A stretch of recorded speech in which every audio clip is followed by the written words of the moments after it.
Siri yango Abu site naka tele naka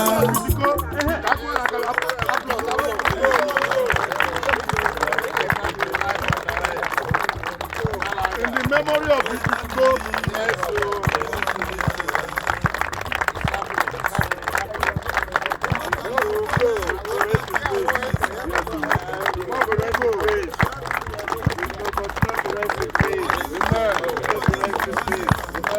Okay, Britico, gentlemen,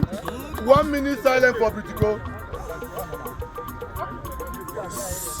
1 minute silence for Britico. 1 minute silence.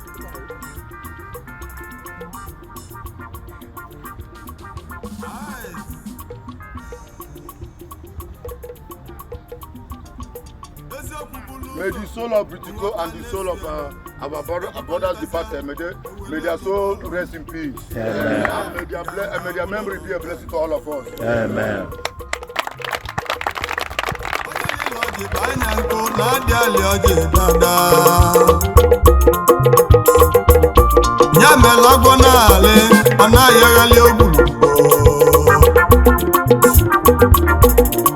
Ande nara abura joife Tukwe meganyi nara anyị buleze Otu Ndi Igbo malaga na nwanne bụ ife onye nne nwere nwanne neno eziokwu n'ife kọlịa onye agha na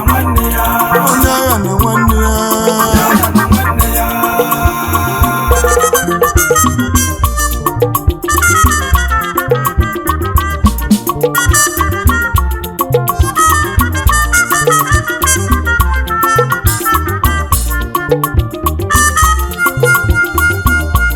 Ọra n'eze ụmụ Igbo onye unu na-anọ nna m udo na-ekwusi ebulu m egwu n'aba obodo malaga ikene ndị otu ụmụ Igbo ndị dị na malaga otu pụlụ ọnwa ba n'anya dị maka esi eme nwanne ka nkene onye isi maka na ọ bụ n'isi adịrọ ọdụdụ ama ndị onye bụzi onye isi a na-ekwu okwu ebe a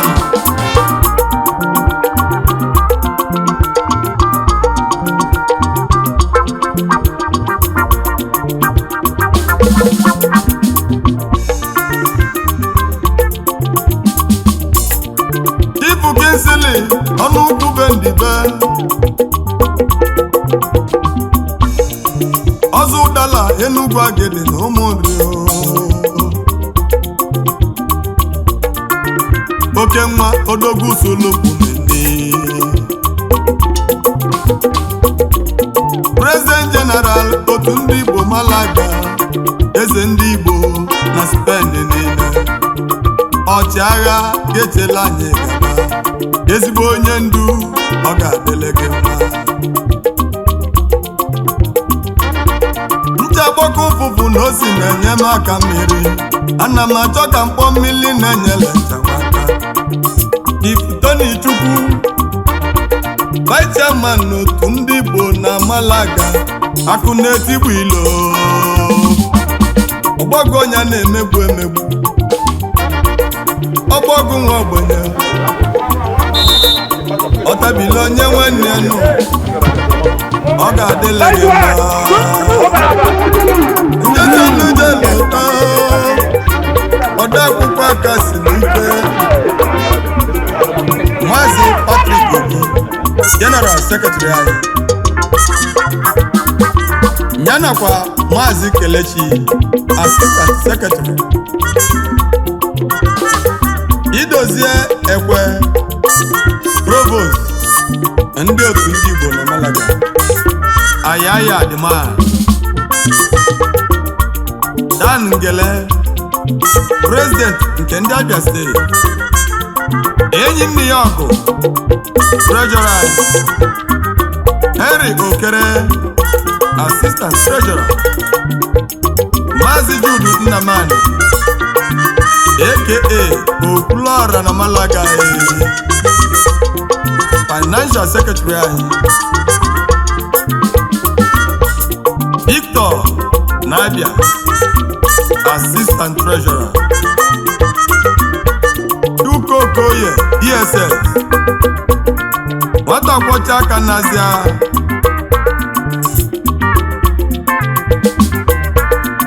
Joe Enugu Provost Ifeanyi Aguleri Assistant Provost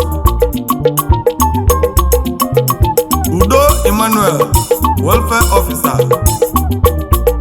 Abuja Ododi Assistant Welfare Officer Otu Ndị Igbo Malaga anyị ekene unu maka ebe unu si achị anyị unu na-achịkwa anyị ọfụma ọchịcha dịrị ofeleja unu jisikwa ike Otu Ndị Igbo Malaga onye agha na nwanne ya na nwanne bụ Ifeọma Ifeọma si n'aka Chukwu onye agha na nwanne ya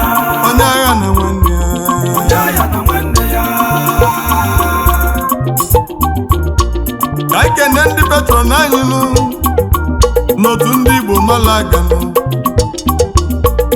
Italis Ahamule Anukwu Amanonya Chairman Emeritus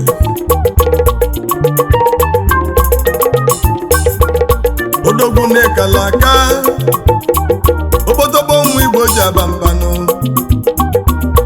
ezigbo mmadụ adịrọ fechanụ ị na-emela ọrụ niile Chukwu gozie gị ọlụ ọma ị na-alụlụ Otu Ndị Igbo Malaga esi na ọ ga-adịlị gị mma ijebe ije awelenụ ịnaba naba ije awele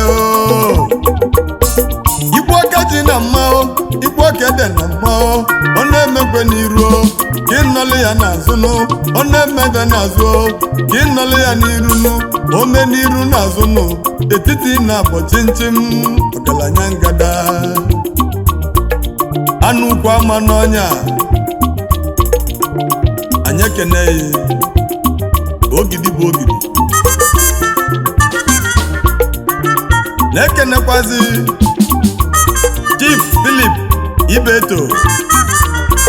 former chairman ọgbatụlụ enyi n'ụkpọ German Emirates dekwazelu mmadụ dịka Chief Dr. Anthony Amadiegwu Grand Patron Emirates Otu Ndị Igbo Malaga anyị nwere bụ nwamfụ Chief Sunday atọ ụzọ Egbo ọgaranya ngada Ezudo na ọkụzụ enyi ọkụzụ ibilibe ọgada ọkụzụ nwele bụ nwe mpụ ezi udo na ọkụzụ ọ ga-adịle gị mma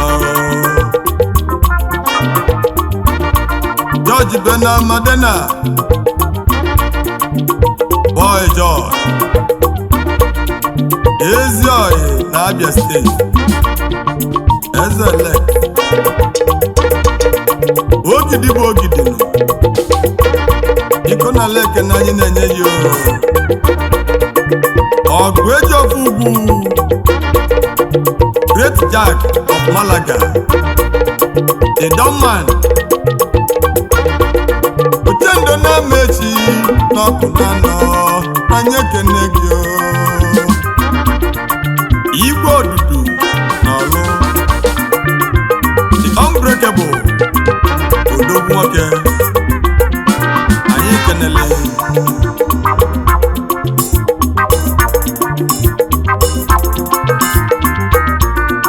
ije tọwa ije ana m anụ gị na-ekwu na ntị ekiri ọnụ